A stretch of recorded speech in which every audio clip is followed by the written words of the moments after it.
అపోస్తలుల కార్యముల గ్రంథం. అపోస్తలుల కార్యముల గ్రంథం 18వ అధ్యాయం. అపోస్తలుల కార్యముల గ్రంథం 18వ అధ్యాయం 18 నుండి 23 వచనాలు మనం చదువుతున్నాం. అపోస్తలుల కార్యముల గ్రంథం 18వ అధ్యాయం 18వ వచనం నుండి 23 వచనాలు. పౌలు ఇంకను బహుదినములు అక్కడ ఉండిన తరువాత సహోదరుల యొద్ద సెలవు పుచ్చుకొని తనకు మ్రొక్కుబడి ఉన్నందున కింక్రియలు తల వెంట్రుకలు కత్తిరించుకొని వాడ ఎక్కి సిరియాకు బయలుదేరాను. ప్రిస్కిల్లా అకుల అనువారు అతనితో కూడా వెళ్ళిరి.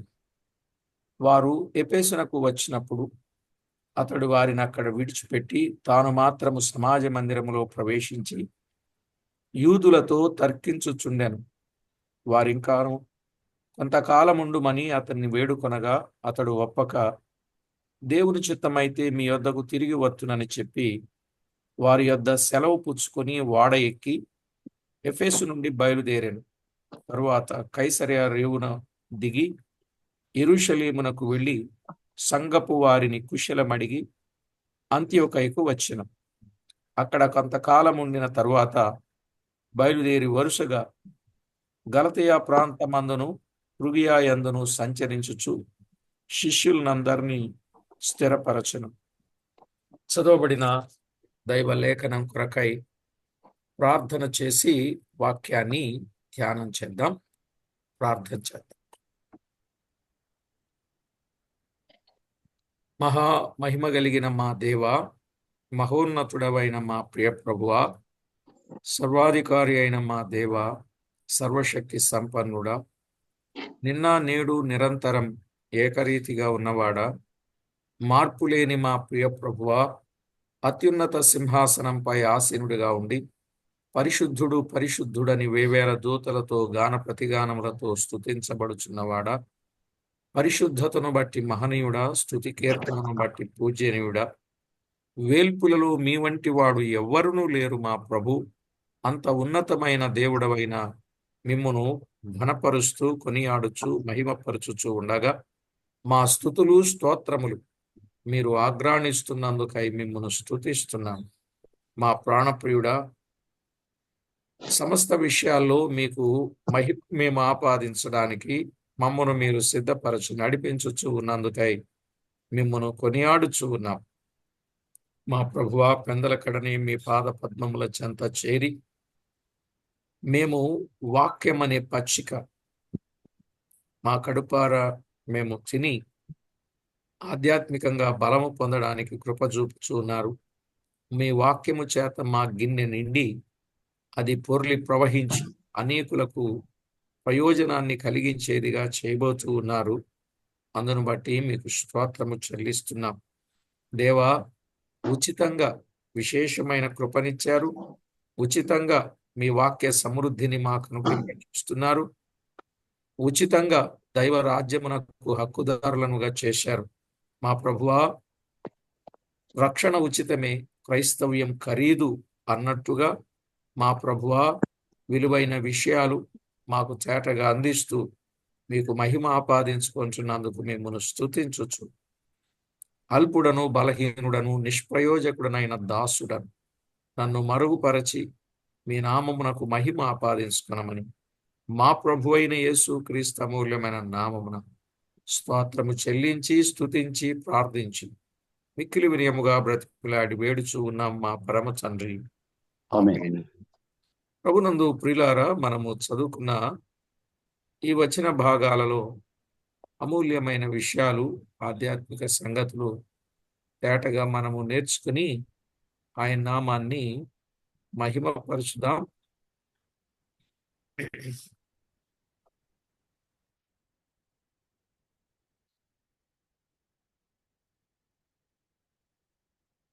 అపోస్తలుల కార్యముల గ్రంథం 18వ అధ్యాయంలో చాలా విషయాలు ఇప్పటికే మనము నేర్చుకుంటూ వస్తున్నాం.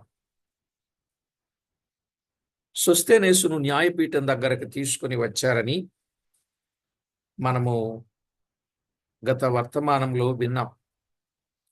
సొస్తేనేస్ అనే పేరు రెండు స్థలాల్లో కనబడినట్లుగా, ఒకటి ఈ 18వ అధ్యాయంలోను, 2 కొరింథీయులకు రాసిన మొదటి పత్రిక మొదటి వచనంలోను మనము చూస్తున్నాం. సమాజ మందిరపు అధికారి అయిన సొస్తేనేసును వారు కొట్టారు. ఎందుకంటే అతడు పౌలు వాక్యం చెప్పినప్పుడు ప్రభువును అంగీకరించాడని, అతడు పౌలు పక్షపు వాడు అని మనకు అర్థమవుతుంది. ఆ తరువాత మనం ఆలోచన చేసినట్లయితే 18వ వచనం, పౌలు ఇంకను బహుదినములు అక్కడ ఉండిన తరువాత సహోదరుల యొద్ద సెలవు పుచ్చుకొని తనకు మ్రొక్కుబడి ఉన్నందున కెంక్రేయలో తల వెంట్రుకలు కత్తిరించుకొని వాడ ఎక్కి సిరియాకు బయలుదేరెను. ప్రిస్కిల్లా అకుల అనువారు అతనితో కూడా వెళ్ళిరి అని మనం చూస్తున్నాం. ప్రియులారా, బహుదినములు అక్కడ ఉన్నాడు. అంటే ఎంతకాలం ఉన్నాడు? 18వ అధ్యాయం 11వ వచనం ప్రకారంగా అతడు 1 సంవత్సరము మీద 6 నెలలు అక్కడ ఉన్నాడు అని వ్రాయబడింది కదా. సంవత్సరం మీద 6 నెలలుండి అతడు బయలుదేరి వెళ్ళినట్లుగా మనము చూస్తున్నాం. సహోదరుల యొద్ద సెలవు పుచ్చుకొని అక్కడ ఎక్కువ మంది సహోదరులను సమకూర్చినట్లుగా మనము చూస్తున్నాం. ప్రియులారా, నిజమే, నేడు సంఘాలలో సహోదరులను మనము సంపాదించాలి, అనేకులనుగా సమకూర్చాలి. ఆ విధమైన పరిచర్య మనము చేయాలి. ఇక్కడ ఒక విషయాన్ని మీకు తేటగా నేను చెప్పాలి. అదేమంటే, ఇప్పటికీ కాంట్రవర్షిగా ఉన్నటువంటి వచనం, తనకు మ్రొక్కుబడి ఉన్నందున కెంక్రేయలో తల వెంట్రుకలు కత్తిరించుకొని వాడ ఎక్కి సిరియాకు బయలు వెళ్ళాను అన్నాడు. అంటే మ్రొక్కుబడి అనేది ఉంది కాబట్టి అతడు తల వెంట్రుకలు మ్రొక్కుబడి ఇచ్చాడు, మనం కూడా తల వెంట్రుకలు ఇవ్వాలి, గుండు గీయించుకోవాలని చెప్తున్నారండి. ఇక్కడ అది కాదు అర్థం. చాలా మంది దీన్ని ఇప్పటికీ చాలా తప్పు చెప్తున్నారు. దాని అర్థం ఏంటంటే, పౌలుకు మ్రొక్కుబడి ఉన్న కారణము చేత అప్పటికే యాత్రలో ఉండి చాలా బిజీగా ఉండి ఎక్కడ జుట్టు అక్కడ పెరిగి, ఎక్కడ గడ్డం అక్కడ పెరిగి, ఎక్కడ ఎలా ఉంటే అలాగ ఉన్నాడు కాబట్టి దాన్ని శుద్ధి చేసుకుని వెళ్ళి మ్రొక్కుబడి చేయాలి. ఎలా పడితే అలా వెళ్ళి మ్రొక్కుబడి చేయడం కరెక్ట్ కాదు కాబట్టి శుద్ధి చేసుకొని వెళ్ళాడనే అర్థాన్ని వీళ్ళు ఏం చేశారంటే ఈ తల వెంట్రుకలు మ్రొక్కుబడి ఇచ్చాడని చెప్తున్నారు. మనకు మ్రొక్కుబడి ఉంది, ఆ మ్రొక్కుబడి తీర్చాలి. దేవునికి యాత్రలో నాకు ప్రభు సహాయకుడుగా ఉండి నడిపిస్తే నేను ఆయనకు మ్రొక్కుబడి చెల్లిస్తా, కృతజ్ఞత చెల్లిస్తానని ఆయన మనసులో అనుకున్నాడు. ఆ అనుకున్న దానిని వెళ్ళి ఆ మ్రొక్కుబడి తీర్చడానికి ఈయన శుద్ధి చేసుకొని వెళ్ళాడు అని అర్థం. అర్థమైందండి ఇప్పుడు అది? కానీ చాలా మంది దీన్ని ఎలా చెప్తారంటే, తల వెంట్రుకలు మ్రొక్కుబడి ఇచ్చాడు, పౌలు మ్రొక్కుబడి ఇవ్వలేదా, మనం ఇస్తే తప్ప, తల నీలాలా, ఏమంటారు కదా, దానికి పేర్లు, గొప్ప పేర్లు పెట్టారు. తల నీలాలు ఇస్తే తప్పేంటి? మ్రొక్కుబడి ఇవ్వాలి. దేవునికి మళ్ళా తిరిగి వచ్చేది ఇవ్వకూడదు, తిరిగి రాంతి ఇవ్వాలి. మళ్ళా జుట్టు తిరిగి వస్తుంది కదండి, తిరిగి రాదా? అలా కాదు, పరిపూర్ణంగా హృదయం ఇస్తే చాలు. జుట్టు ఆయనకి ఇస్తే ఏం సుఖం చెప్పు, దానివల్ల ఏమైనా ఉపయోగం ఉందా? కాబట్టి ఇలాంటి కొన్ని విషయాలు మనం ఆలోచన చేయాల్సిన వారమై ఉన్నాం. సరే, తల వెంట్రుకలు కత్తిరించుకోవడం, ఆ తర్వాత మ్రొక్కుబడి తీరిన తరువాత జరిగేది, పౌలు యూదా క్రైస్తవుడై ఉన్నందున యూదుల మధ్య పని చేయడానికి యూదా సంబంధమైన మ్రొక్కుబడి ఆచరించుట యుక్తమని అనుకున్నాడు. ఆయన చెల్లించింది కూడా యూదా సంబంధమైన మొక్కుబడి అనేది మనం గుర్తించాలి. 21వ అధ్యాయం 21వ అధ్యాయం ప్రియులారా 23, 24 వచనాలు చూడండి. కాబట్టి మేము నీకు చెప్పినట్టు చేయము. మ్రొక్కుబడి ఉన్న 4 మనుషులు మా యొద్ద ఉన్నారు.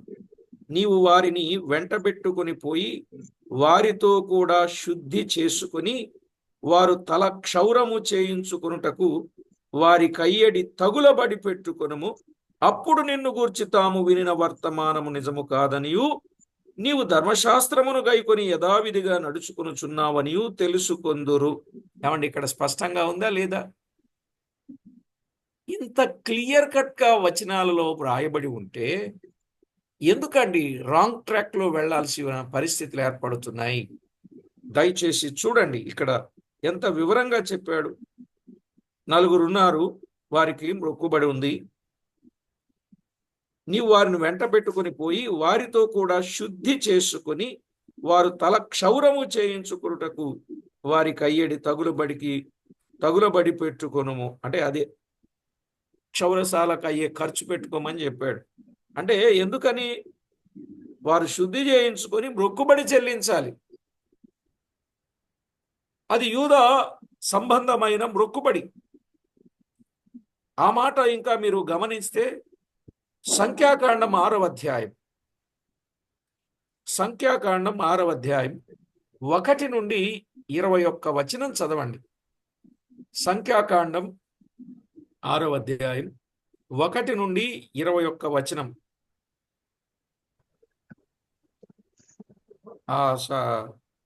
1-2 వచనాలు మనం చదివితే సరిపోతుంది.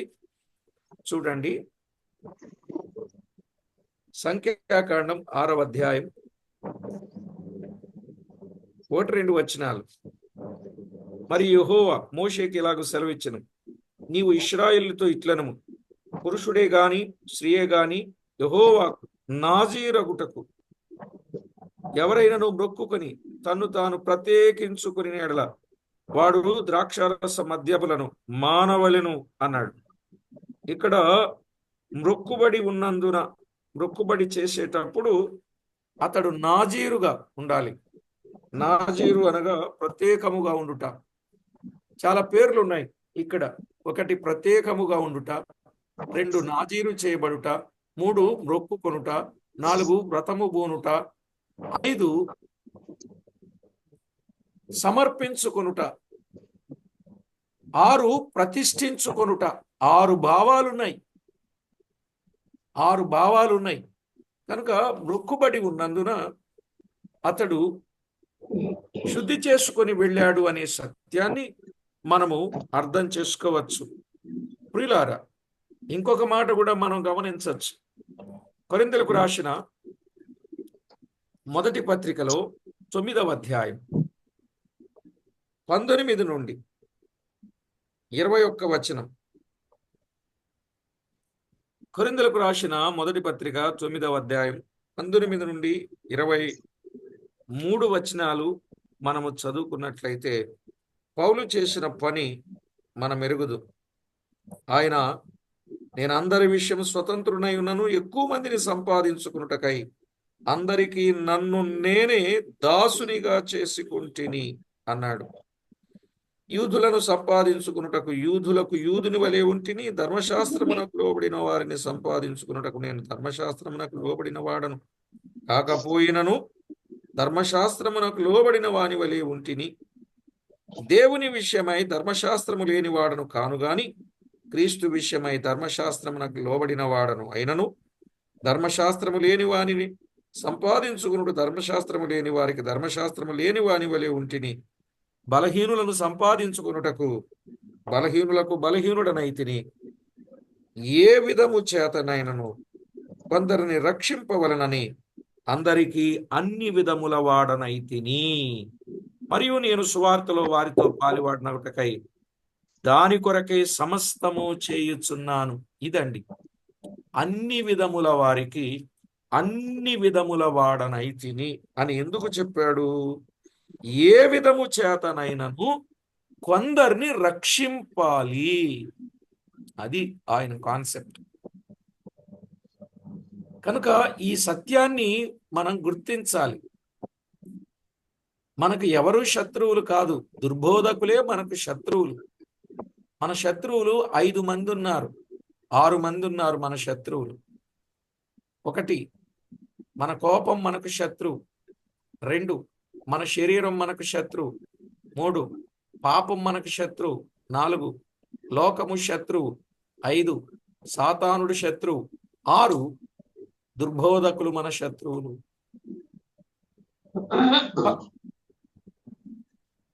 కాబట్టి ప్రభునందు ప్రియులారా, దేవుని వాక్యములో వ్రాయబడిన వాస్తవమైన సత్యాన్ని మనము గుర్తించాలి. జీవము గల దేవుని వాక్యం కనుక అందరినీ సంపాదించుకోవడానికి అన్ని విధముల వాడనైతిని. వాస్తవంగా ఆయన చెప్పిన మాట చూడండి, నేను ధర్మశాస్త్రమునకు లోబడిన వాడను కాకపోయినను, 20వ వచనంలో, ధర్మశాస్త్రమునకు లోబడిన వాని వలె ఉంటిని. ఒకప్పుడు ఎవరైనా ధర్మశాస్త్ర సంబంధి, యెహోవా సాక్షి. సౌలు ఎవరండి? ధర్మశాస్త్ర సంబంధి, ధర్మశాస్త్రమును ప్రకటించిన వాడు, ధర్మశాస్త్రమునకు విరోధులైనటువంటి వారిని చిత్రహింసలు పెట్టినవాడు, ధర్మశాస్త్రమునందు నిష్ఠ కలిగిన వాడు అని చెప్పి బైబిల్ గ్రంథంలో వ్రాయబడి, అలాంటి వాడు ఏమయ్యాడు? వాక్య సంబంధి అయ్యాడు. ఏమయ్యాడు? క్రీస్తు సంబంధి అయ్యాడు. యెహోవా సాక్షి, యేసు క్రీస్తు సాక్షిగా మారాడండి. మరి ఇప్పుడు వారిని, యూదులను సంపాదించుకోవాలంటే ఏం చేయాలి? యూదులను సంపాదించుకోవడానికి యూదుల పద్ధతి ప్రకారంగా ఆయన మొక్కుబడి చేయడానికి వెళ్ళాడు.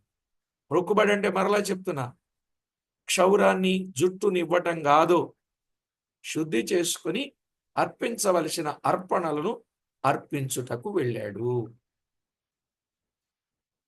మీకు క్లారిఫై అయింది కదండి నేను చూపించిన వచనాల ద్వారా? ఓకే, ఇంకెప్పుడు ఎవరైనా ఏదైనా చెప్తే ఈ వచనాలు చూపించి వారికి చెప్పండి. కాబట్టి ప్రభునందు ప్రియులారా, దేవుని వాక్యములో ఇంత స్పష్టంగా లేఖనాలు వ్రాయబడి ఉండగా మనము తప్పు త్రోవలో వెళ్ళడానికి వీలు లేదు. అయితే పౌలుతో పాటు ప్రిస్కిల్లా, అకులా కూడా వెళ్ళిరి అని మనం చూస్తున్నాం. 18వ అధ్యాయంలో ఎవరెవరు వెళ్ళారు? 18వ వచనములో ప్రిస్కిల్లా, అకులా అనువారు అతనితో కూడా వెళ్ళిరి. అంటే వారు ఎఫెసుకు వచ్చిరి.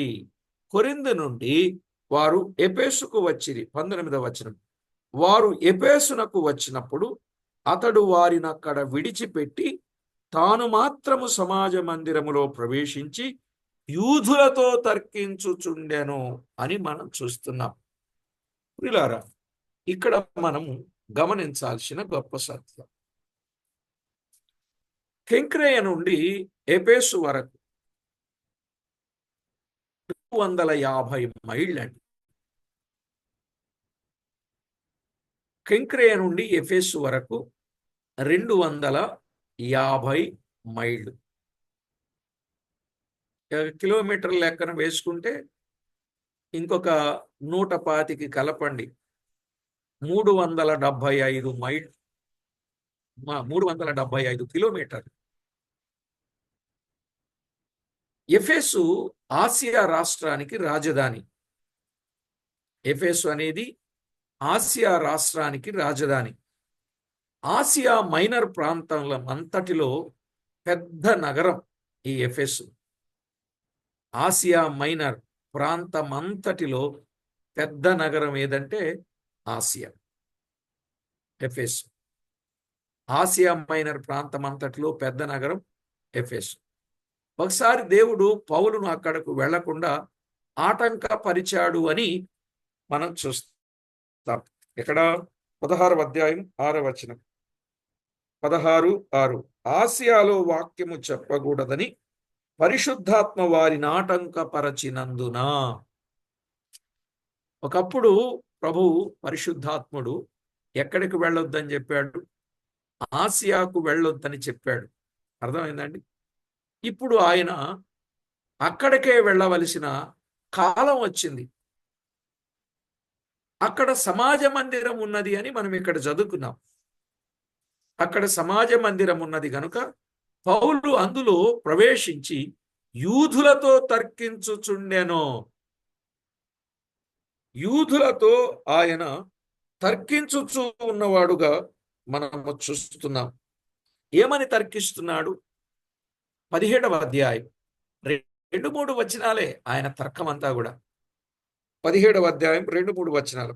గనుక పౌలు తన వాడుక చొప్పున సమాజపు వారి యొద్దకు వెళ్ళి, ఎక్కడికి? సమాజ మందిరపు వారి యొద్దకు వెళ్ళి, క్రీస్తు శ్రమపడి మృతులలో నుండి లేచుట ఆవశ్యకమని నేను మీకు ప్రచురము చేయు యేసే క్రీస్తయున్నాడని లేఖనములలో నుండి దృష్టాంతములనెత్తి విప్పి చెప్పుచు వారితో 3 విశ్రాంతి దినములు తర్కించుచుండెను. 3 విశ్రాంతి దినములు తర్కించుచుండెను అని మనం చూస్తున్నాం. ఆయన చూసారా, యేసే క్రీస్తయి ఉన్నాడు, లేఖనాలు చెప్తా ఉన్నాయి అని దృష్టాంతములను ఎత్తి విప్పి చెప్పుచూ ఉన్నాడు. ప్రియులారా, ఆయన ఎక్కడికి వెళ్ళాడు? సమాజ మందిరాలకు వెళ్ళాడు. సమాజ మందిరాలు సునగోగులు అంటారు. ఆ రోజుల్లో సమాజ మందిరాల్లో చేరుకుని కూడుకునేవారే గాని సరి అయినటువంటి వాక్యం వారికి తెలిసేది కాదు. మత పెద్దలు ఉండేవారు, సన్హెడ్రిన్ సభ వారు ఉండేవారు. 72 మంది సభ్యులు కలిగిన సభ ఉండేది. ఆ సభలో వారు ఏం తీర్మానం చేస్తే ఆ తీర్మానాలని ఈ సమాజ మందిరాలలో దానిని వెలువరించేవారు, వెల్లడిపరిచేవారు. ప్రియులారా, ఇప్పటికీ చూడండి, కొన్ని స్థలాల్లో ఎక్కడో ఎవరో ఏదో ఒక మాట చెప్తారు, అదే అన్ని చోట్ల దాన్నే చెప్పుకుంటూ వెళ్ళాలి. ఇక అది ఆత్మ నడిపింప కాదా, ఈయనక నడిపింపు ఉందా లేదా, ఆచార సంబంధ వ్యవహారాలుగా కొనసాగుతూ ఉంటాయి కొన్ని స్థలాల్లో. దయచేసి అట్లా కాదు. ఆత్మ సంబంధమైన కార్యాల విషయములో మనము శ్రద్ధ చూపి ఆధ్యాత్మికంగా మనము ఎదగవలసిన వారం. ఈరోజు మీరు తర్కించాల్సిన అవసరం లేదు, కానీ సత్యాన్ని వివరించాల్సిన అవసరం అయితే ఉంది. అవునా కాదు? ఎవరితోనూ వాదన పెట్టుకోవద్దండి. డిబేట్స్కు మనం వెళ్లాల్సిన అవసరం కూడా మనకు లేదు. ఏది సత్యమో అది చెప్పి వెళ్ళండి, అంతే. ఎందుకంటే ఆ రోజుల పరిస్థితులు ఈ రోజుల పరిస్థితులు వేరుగా ఉన్నాయి. ఆ రోజుల్లో ఎన్ని ఆటంకాలు ఎదురైనా, ఎన్ని అననుకూలతలు ఎదురైనా, ఎన్ని అభ్యంతరాలు ఎదురైనా, ఎన్ని ఇరుకు ఇబ్బందులు ఇక్కట్లు ఎదురైనా దేవుని కొరకు చాలా నమ్మకంగా నిలిచారు. ప్రాణాలను లెక్క చేయలేదు. వాళ్ళేమో ప్రాణాలు పోగొట్టుకుంటే ఈనాడేమో ప్రాణాలను పోషించుకుంటున్నారు. సేవ కొరకు ప్రాణాలు పోయాయి, సేవ కొరకు ప్రాణాలు, సేవలో ప్రాణాలు పోషించుకుంటున్నారు. పోగొట్టుకోవడం మంచిదా, పోషించుకోవడం మంచిదా? ఒక టైటిల్ పెట్టాను కదా, దీని మీద ఒక వ్యాసం రాస్తే చాలా బాగుంటుంది అనిపిస్తుందండి. నా పాత మ్యాగజైన్లు మీరు చూస్తే జర్నలిజంలోంచి ఎవాంజలిజం తీసుకొచ్చాను. అవి చూస్తే మీరు ఆశ్చర్యపోతారు. వర్తమానాలు అలా ఉంటాయి. చాలా బాగుంటుంది మ్యాగజైన్లో రాసేవాడిని. త్రూఅవుట్ ఇండియా తిరిగేవి మ్యాగజైన్స్. అతి తక్కువ కాలంలో ఎక్కువ పాపులారిటీ ఆ మ్యాగజైన్ వల్ల వచ్చింది. అదే గొప్ప చెప్పుకోవాలని నాకు ఏ కోశాన ఉండదు. విషయం ఏంటంటే, ప్రభు పిల్లలమైన మనము సత్యాన్ని సత్యంగా చెప్పాలి. అదే ప్రియులారా, ప్రభు నిమిత్తము ప్రాణము పోగొట్టుకునేవాడు దాన్ని దక్కించుకుంటాడు, పోషించుకునేవాడు దాన్ని పోగొట్టుకుంటాడని చెప్పరా వాక్యంలో? ప్రభు చెప్పారా లేదండి? చెప్పారా? అందుకే ప్రభువును మనం వాడుకోకూడదు, ప్రభువు మనలను వాడుకోవాలి. ప్రభువును వాడుకునే వాళ్ళు ఎక్కువ మంది ఉన్నారు, కానీ ప్రభువు మనల్ని వాడుకోవాలి. ప్రభువును మనం వాడుకోవడం ఏంటండి? మనమే పాటు దిగిరా అంటే దిగి వస్తాడు ఆయన. అంటే వీళ్ళు చెప్పు చేతల్లో ఉన్నట్టు, దిగిరా దిగిరా మా మీదకి దిగిరా. మొన్న ఆయన మీటింగ్లో దిగిరా, దిగిరా, అగ్ని వంటి నాలుకలుగా దిగిరా ఇప్పుడు అంటున్నాడు. నాకు మతి లేదు. ఆ రోజు నేను మీటింగ్లో ఉండుంటే చెప్పేవాడిని, ఇప్పుడు దిగొస్తే నువ్వు కాలిపోతావయ్యా. ఆయన ఎప్పుడో వచ్చాడు, ఆయన్ని నువ్వు సరిగా అర్థం చేసుకోలేదు, ఇప్పుడు దిగిరమ్మంటున్నావు ఏంటి? నీకేం అర్థమైంది? అలాంటి వాళ్ళు ఉన్నారు. మరి ఇప్పుడు నేను ఏం చెప్పాలా? ఆయనకి ఇంగ్లీష్ ఆయనకి తెలుగు రాదన్నట్టు హోలీ స్పిరిట్ కమ్ డౌన్ అని మరి గట్టిగా చెప్తున్నారు. ఏమనుకోకండి, నేను అది విమర్శగా చెప్పడం కాదు, వాళ్ళకి తెలియక అలా మాట్లాడుతున్నా. అలాంటి తెలియని వారికి మనము తెలియజేయాల్సిన అవసరత ఎంతైనా ఉంది ప్రియులారా. కనుక పరిశుద్ధాత్ముడు ఎల్లప్పుడూ మన యొద్ద ఉండడానికి ఆయన వచ్చాడు. మళ్ళా ఆయన్ని దిగిరమ్మని చెప్పడం దేనికి? ఆలోచన ఉండాలి కదా. ఆయన ఎల్లప్పుడూ ఉండడానికే వచ్చాడండి.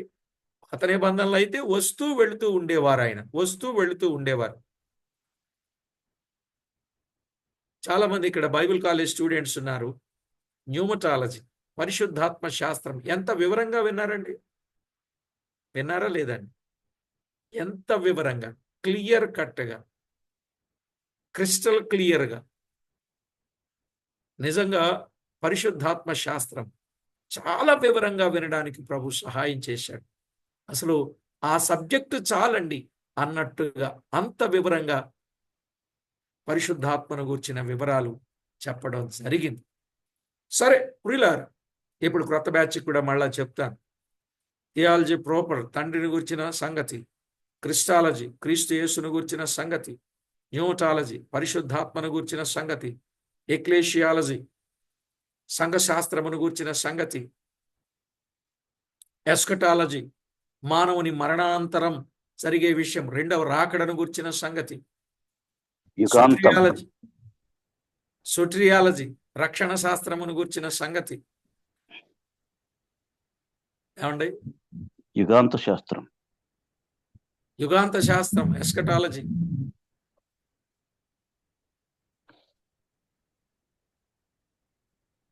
ఇలాగున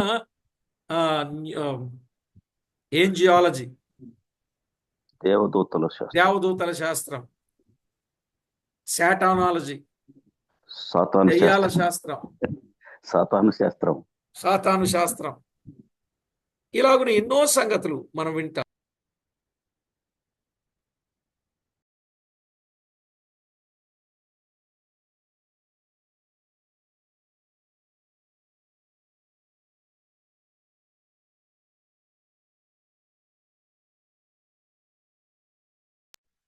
ప్రభునందు ప్రియులారా, విషయాన్ని మనము జాగ్రత్తగా ఆలోచన చేసి అర్థం చేసుకోవడానికి ఎన్నో సంగతులు మనం వింటాం. సరే ప్రియులారా, లేఖనాలలో వారు ఎఫెసుకు వచ్చినట్లుగా మనము చూస్తున్నాం కదా. ఒకప్పుడు పరిశుద్ధాత్మ దేవుడు ఎఫెసుకు వెళ్ళవద్దని చెప్పిన ఆయనే ఇప్పుడు వెళ్ళటానికి అంగీకరించినట్లుగా చూస్తాం.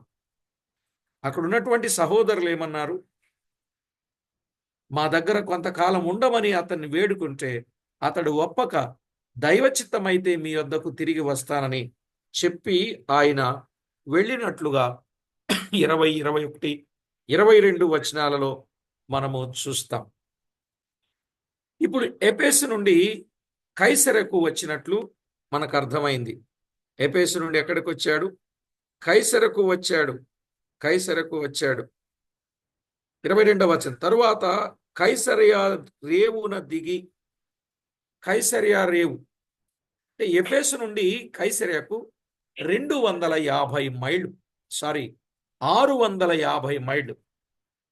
కెంక్రేయ నుండి ఎఫెసుకు 250 మైళ్ళు. అలాగే ఎఫెసు నుండి కైసరకు 650 మైళ్ళు. అంత దూరం ఆయన ప్రయాణము చేశాడు.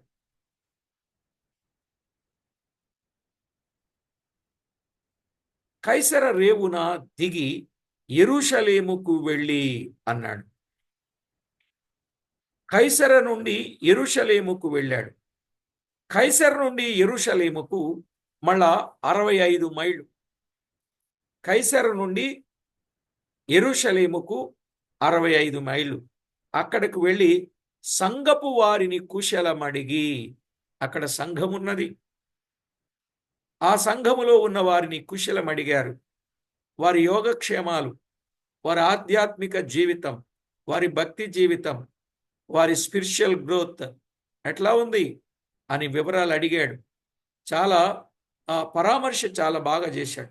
మొదటి యాత్రలో చక్కని పరామర్శ, రెండవ యాత్రలో చక్కని పరామర్శ. మొదటి యాత్రలో సంఘాల స్థాపన, సంఘాల స్థిరత.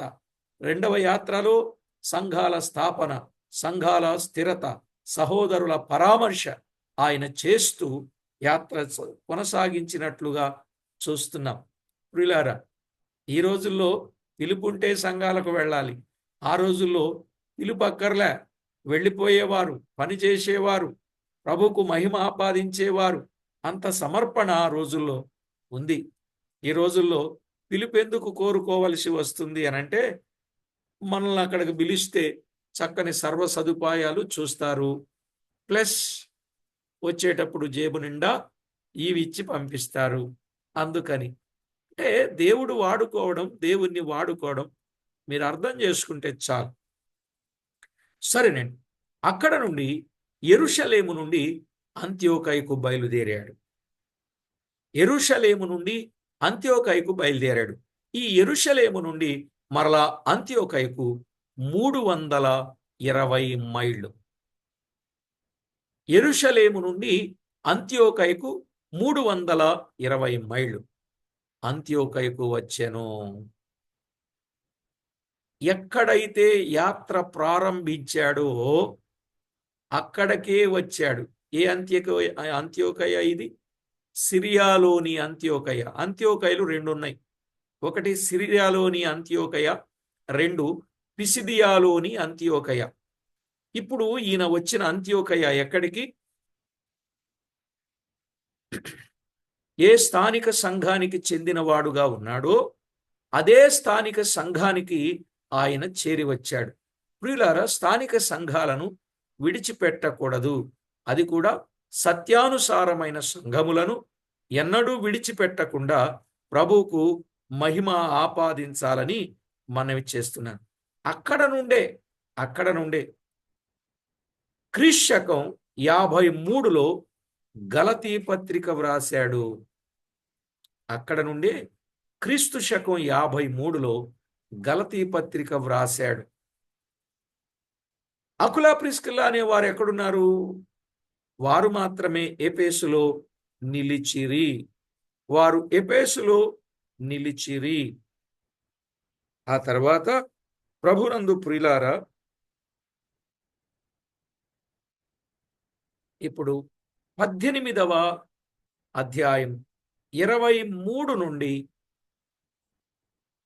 21వ అధ్యాయం 14వ వచనము వరకు పౌలు 3వ సువార్త యాత్ర ప్రారంభం.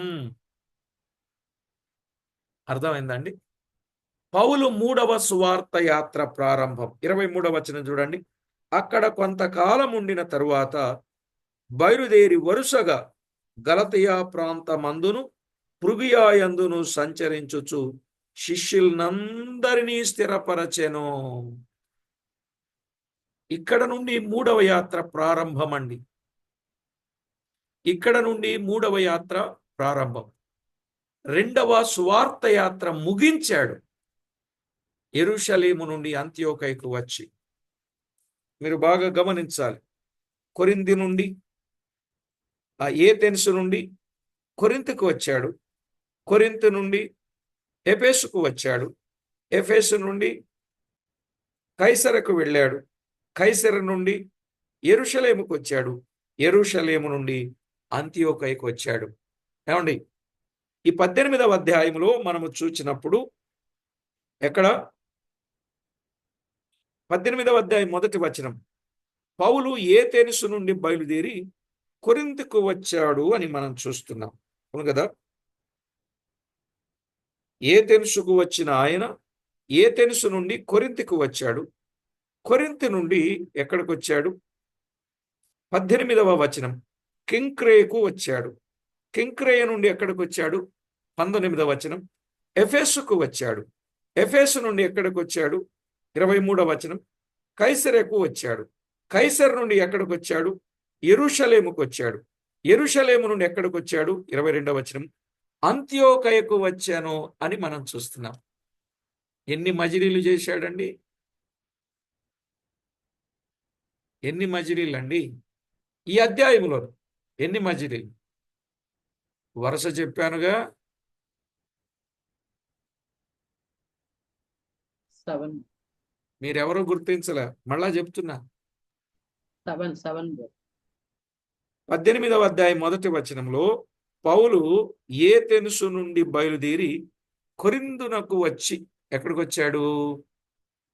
ఏతెన్సు నుండి కొరింథీ పట్టణానికి వచ్చాడు. కొరింథీ నుండి ఎక్కడికి వచ్చాడు? కొరింథు నుండి ఎక్కడికి వచ్చాడండి? ఎఫెస్కు వచ్చాడు. ఆ కెంక్రేయ కొరింథీ నుండి 18వ వచనంలో చెప్పాను కదా, కెంక్రేయకు వచ్చాడు. కెంక్రేయ నుండి ఎక్కడికి? 19వ వచనం, ఎఫెసుకు వచ్చినప్పుడు అన్నాడు. ఎఫెసు నుండి ఎక్కడికి వచ్చారు? కైసరి కైసరా 22వ వచనం, కైసరేకు వచ్చాడు. కైసర్ నుండి ఎక్కడికి వచ్చాడు? యెరూషలేం యెరూషలేం. యెరూషలేము నుండి ఎక్కడికి వచ్చాడు? అంతియోకయ. అంత్యోకయ. కాబట్టి బైబిల్ ఇలా చదువుకుంటే మనకు అర్థం అవుతుందా, అర్థం కాదా? ఏతెన్సులో ఏం జరిగింది మనకు తెలుసు, 17వ అధ్యాయం. కొరింథులో ఏం జరిగింది అది మనకు అర్థమైంది. కెంక్రేలో ఏం జరిగింది అది మనకు అర్థమైంది. ఎఫెసులో ఏం జరిగింది అది మనకు అర్థమైంది. కైసర్లో ఏం జరిగింది అది మనకు అర్థమైంది. యెరూషలేములో ఏం జరిగింది అది మనకు అర్థమైంది. అంత్యోకయలో ఏం జరిగింది అది మనకు అర్థమైంది. తూకీగా చెప్పనా? కొరింథులో ఏం జరిగింది? అకులా ప్రిస్కిల్లాలను కనుగొన్నాడు. అవును కదండి, అకులా ప్రిస్కిల్లాలను కనుగొన్నాడు. వారితో కలిసి కొంతకాలం పనిచేశాడు కదా. దేవుని యందు భక్తి గల తీతియు యూస్తు అని ఒకని ఇంటికి వచ్చారు. అక్కడ గల్లియోను అకయాకు అధిపతిగా ఉన్నప్పుడు న్యాయపీఠము దగ్గరకు తేబడ్డాడు. ఇలా ఇక్కడున్న చరిత్ర అంతా మనం గమనించాలి. ఆ తర్వాత ఆయన కెంక్రేకు వచ్చాడు. కెంక్రేయ నుండి సిరియాకు వెళ్ళాడండోయ్ 18వ వచనంలో. ఆ మాట మనం చెప్పలే. కెంక్రేయలో తల వెంట్రుకలు కత్తిరించుకొని ఓడ ఎక్కి సిరియాకు బయలుదేరాను అన్నాడు. సిరియా ఉంది, మళ్ళా సిరియా ఉంది. సిరియాలో అకులా ప్రిస్కిల్లా అను వారు అతనితో కూడా వెళ్ళిరి. ఈ సిరియాలో వారిని అక్కడ విడిచిపెట్టాడు. అక్కడి నుండి ఎక్కడికి వెళ్ళాడు? ఎఫెసుకు వెళ్ళాడు. ఎఫెసుకు వెళ్ళి ఏం చేశాడు? యూదులతో సమాజ మందిరంలో ప్రవేశించి తర్కించాడు. అక్కడ కొంతకాలం ఉండమని వేడుకున్నా ఉండకుండా ఎఫెసు నుండి ఎక్కడికి వెళ్ళాడు? కైసరకు వచ్చాడు. కైసర నుండి కైసర రేవున దిగి బహుశా అక్కడ ఏం జరిగిందో వ్రాయలే.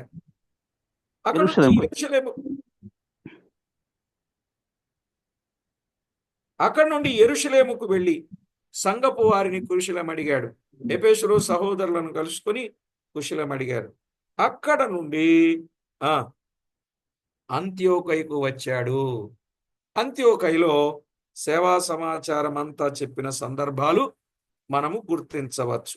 సరే, మెట్టుకు ఏదైనా ప్రభునందు ప్రియులారా, అక్కడ కొంతకాలం ఉండిన తరువాత బయలుదేరి వరుసగా గలతియా ప్రాంతమందును పృగియాయందును సంచరించుచు ఆయన ప్రయాణము చేసినట్లుగా మనము చూస్తాం.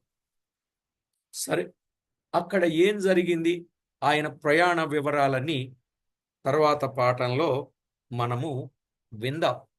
జాగ్రత్తగా మీరు ఆలోచన చేసినట్లయితే ఇక్కడ పౌలు తనకున్న భారం, సేవలో ఉన్న ఆసక్తి, సహోదరుల క్షేమం, సంఘాల స్థిరత మనకు అర్థమవుతుంది కదా. ఈ అధ్యాయం ఇప్పటి వరకు మనము చదువుకున్న వచనాలలో ఆయన మాదిరి చాలా విశేషమైనది. మనమందరం తేటగా గుర్తించాల్సిన సత్యం. ఆయన యాత్రలో ప్రభు కొరకు పడే పాట్లు ఎన్ని వందల కిలోమీటర్లండి. మొదటి యాత్రలో భూమి మీద ఎంత ప్రయాణము, సముద్రం మీద ఎంత ప్రయాణము మనం విన్నాం. రెండవ యాత్రలో భూమి మీద ఎంత ప్రయాణము, సముద్రం మీద ఎంత ప్రయాణము మనం విన్నాం. ఎన్నేసి రోజులు, ఎన్నేసి మైళ్ళు ఆయన ప్రయాణం చేశారో వివరంగా మనం వింటూ వచ్చాం. కాబట్టి ప్రభునందు ప్రియులారా, మన జీవితంలో మనం కూడా ప్రభు నిమిత్తమై పని చేయాలి. పని చేయడానికి ప్రయాణం కూడా చేయాలి. ఒకే స్థలములో పాతుకుపోయి ఉండడం కరెక్ట్ కాదు. భారం కలిగిన వ్యక్తులు ఒకే స్థలములో ఉండి ఈ పని చాలు అని అనుకోకూడదు. ప్రభువు ఇచ్చిన భారం మేరలో ప్రభువు కొరకు పని చేయాలి, ప్రయాణం చేయాలి, పైసలు ఖర్చు చేయాలి. ఇక్కడ మనము ఈ అధ్యాయములో ఎవరైనా ఆయనకి ఏదైనా సహాయం చేసినట్టుగా ఉందా?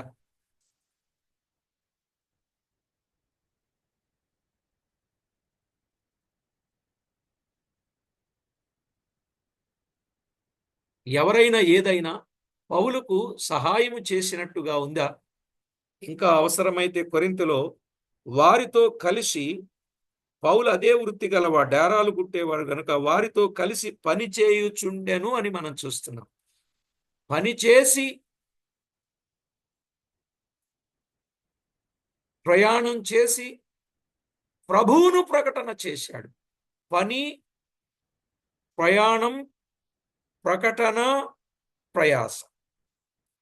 ఈ అధ్యాయాలలో లేక ఈ అధ్యాయములో దాదాపుగా మనము 23 వచనాలలో నేర్చుకున్న సత్యం ఏంటంటే, 1 పని చేశాడు, 2 ప్రయాణం చేశాడు, 3 ప్రకటన చేశాడు, 4 ప్రయాసపడ్డాడు.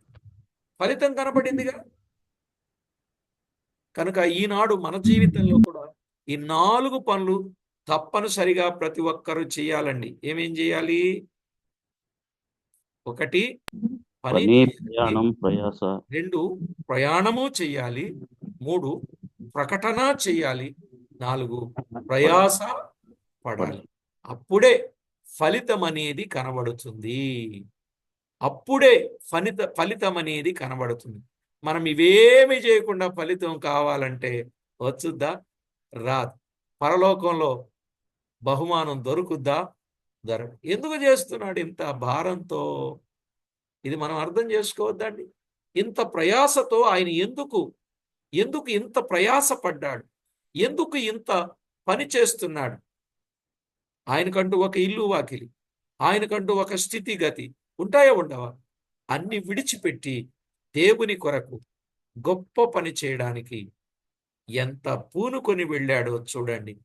ఈనాడు మనం కూడా ఒక్కొక్కరు ఒక్కొక్క పౌలులా లేవాలి. అలా లేచి ప్రభు పని చేయాలి. అలాగూ మనమందరం సిద్ధపడి చేద్దాం. ఇక 3వ సువార్త యాత్రను గురించి తర్వాత పాఠంలో మనం విందాం. మిస్ అవ్వద్దండి, చాలా బాగుండే విషయాలు. సంగతులను అర్థం చేసుకునండి.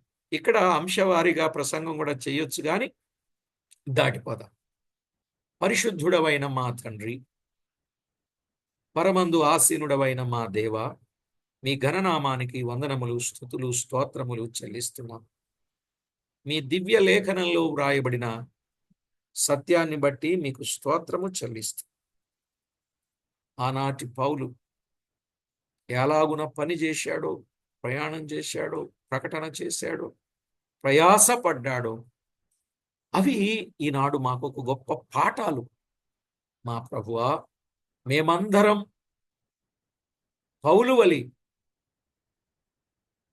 మీ పనిలో మీకు మహిమ తేగలుగునట్లు మమ్మను సిద్ధపరచమని, ప్రతి వారిని మీ పని కొరకు ప్రేరేపించమని కోరుచు మా ప్రాణనాథుడు, ప్రియుడు, మా రక్షకుడునైన యేసు క్రీస్తు అతి శ్రేష్టమైన అమూల్యమైన నామమున స్తోత్రము చెల్లించి స్తుతించి ప్రార్థించి ఈ దినపు మా పనులు, ప్రయాస, ప్రయాణం, పరిచర్య అంతటిలో తోడై ఉంటారని కోరుచు మా ప్రభు అయిన క్రీస్తు యేసు నామమున స్తుతించి ప్రార్థించి వినయులమై వేడుచూ ఉన్నాము తండ్రి. ఆమేన్.